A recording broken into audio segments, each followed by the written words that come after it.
তারপর বাবলু চাচা। হ্যাঁ বাবলু সারেন্ডার দিছে। আরো 2-3 জন আছে, ওগুলোর নাম জানি না।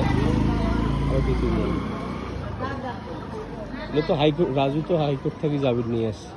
রাজু তো ভুল করছে, এগুলো কাছে আগাম জামিন নেই, একবারে সারেন্ডার করিয়ে নেওয়া লাগছে। জামিন আগাম নিলেও কমপক্ষে 7 দিন আগে পরে সারেন্ডার দেওয়া দিন মুহূর্তে দিছে সারেন্ডার কাস্টডি দিবে, তখন জামিন হবে।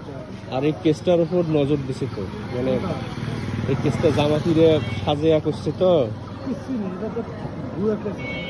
কেস ভুয়ে, কিন্তু পরিকল্পিতভাবে কিছু লোককে এখানে ফাঁসে দিচ্ছে। কিন্তু এটা দিয়ে তো আটকাতে পারতেছে না।